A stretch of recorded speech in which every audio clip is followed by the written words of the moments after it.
Assalamualaikum warahmatullahi wabarakatuh. Welcome back to Dan Hidayat Channel.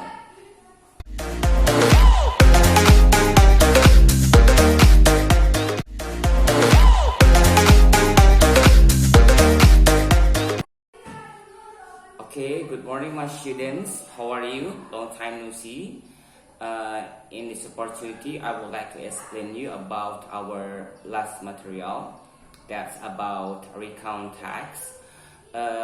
Kalau minggu lalu sudah saya bagikan absen buat kalian semua, jangan lupa diisi dulu absennya. And then you have observed the material. Sudah kalian amati juga materi yang sudah saya sediakan di slide saya tentang recount tax. Dan hari ini saatnya saya menjelaskan kepada kalian tentang apa itu recount tax. Dan setelah ini akan ada penugasan buat kalian semua. Mohon tetap fokus dan jangan lupa selalu menjaga protokol kesehatan. Oke, berikut penjelasan dari saya.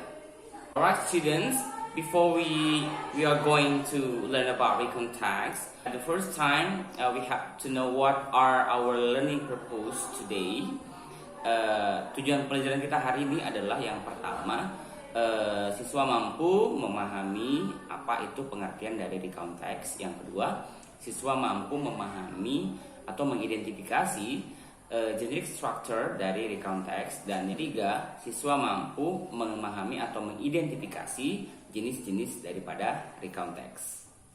Alright students, what is the meaning of recount tax? Recount tax adalah salah satu jenis teks yang menceritakan sebuah pengalaman atau cerita, tindakan ataupun kegiatan, atau menceritakan kembali pengalaman yang sudah pernah kita alami sebelumnya, atau kita bisa juga sebut sebagai retell about our factual experience. Jadi kita menceritakan kembali apa yang sudah pernah kita alami. Adapun ciri-ciri dari recount tax yaitu yang pertama menggunakan kalimat simple past tense, yaitu ditandai dengan penggunaan kata kerja bentuk kedua atau verb to. For example, went, drank, swam, played, cooked, dan lain sebagainya. Kemudian menggunakan to be, yaitu was and were.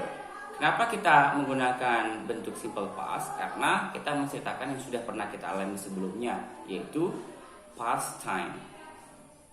Oke, the second one, yang kedua, kita menggunakan adverb atau adverbial phrase, yaitu untuk mengungkapkan waktu, tempat, dan cara.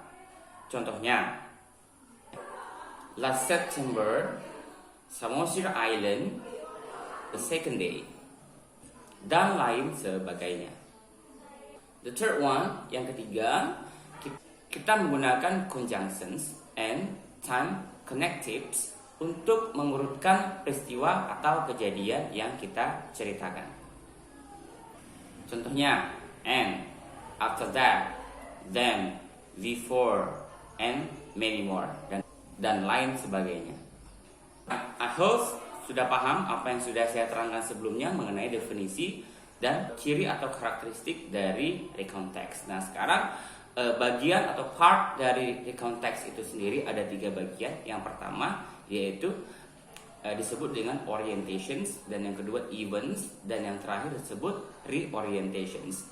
Nah, berikut saya akan jelaskan apa itu bagian-bagian tersebut. Oke, pada orientations di situ kita akan mempelajari tentang atau melihat tentang background, latar belakang, tempat, di mana dan siapa peristiwa itu terjadi. Yang kedua yaitu events. Di sini akan kita temui kronologis atau urutan peristiwa atau kejadian yang ada dalam cerita tersebut. Dan yang terakhir, the last one, reorientations. Ini merupakan penutup dari cerita atau kesimpulan dari cerita tersebut, dan di sini kita bisa memberikan saran atau opini kita mengenai cerita tersebut. Alright, my students, sekarang kita beralih ke jenis-jenis dari recount tax itu sendiri, yang mana sometimes kita sedikit kebingungan ya. Kenapa kok kita kan cerita our kita kan menceritakan kembali tentang our factual experience, tapi tidak melulu tentang kita sebagai the writer gitu atau sebagai yang memiliki pengalaman itu, tapi ada juga beberapa part atau jenis-jenis recount text yang lain. Berikut adalah jenis-jenis dari recount text. Teks yang menceritakan pengalaman pribadi seseorang secara personal atau pengalaman dari si penulis itu sendiri. Contohnya pengalaman liburan, pengalaman melakukan sebuah kegiatan penting di hari sebelumnya, atau pengalaman yang paling mengesankan yang diceritakan kembali dalam bentuk teks recount.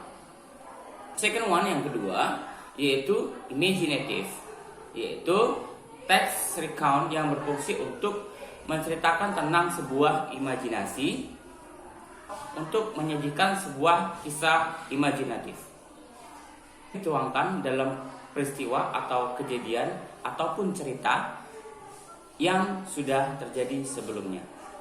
The third one, yaitu factual recounts, yaitu sebuah teks recount yang fungsinya adalah untuk menceritakan sebuah fakta yang terjadi sebenarnya atau sebuah peristiwa faktual yang kita alami, laporan peristiwa yang benar-benar terjadi atau fakta.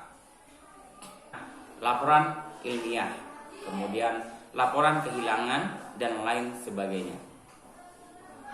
Number 4, yang keempat, the fourth one, historical recount.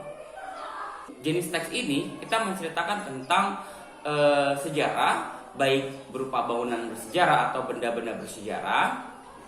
Contohnya cerita tentang Lara Residence. Itu dia penjelasan saya tentang apa itu recount text, kemudian bagaimana generic structure-nya, kemudian part atau bagian-bagian dalam teks recount itu, kemudian jenis-jenis dari recount text. Nah, berikutnya silakan baca contoh yang saya berikan sebelumnya, contoh-contoh recount text, baik itu personal, imaginative, kemudian historical recount, dan factual recount. Jadi tugasnya adalah saya minta kalian membuat sebuah teks recount tipe yang jenis yang pertama, yaitu personal recount. Ceritakan pengalaman kalian, ceritakan kembali pengalaman kalian yang pernah kalian alami, bisa pengalaman liburan atau pengalaman lainnya, dalam selembar kertas, ya. Kemudian capture hasil cerita kalian, dipoto hasil cerita yang kalian tulis dalam kertas atau buku latihan kalian, kemudian kirimkan ke Google Classroom saya. Nah, jangan lupa isi absen terlebih dahulu. Okay? So, thank you for joining today. How my explanations can help you to do your tasks. Okay? Jangan lupa untuk selalu aktif dalam Classroom saya, dan akan ada harian dari saya pada akhir kompetensi dasar kita yang pertama ini. Okay, thank you for your attention. If I have some mistake, please forgive me. And finally, I say good morning. Assalamualaikum warahmatullahi wabarakatuh.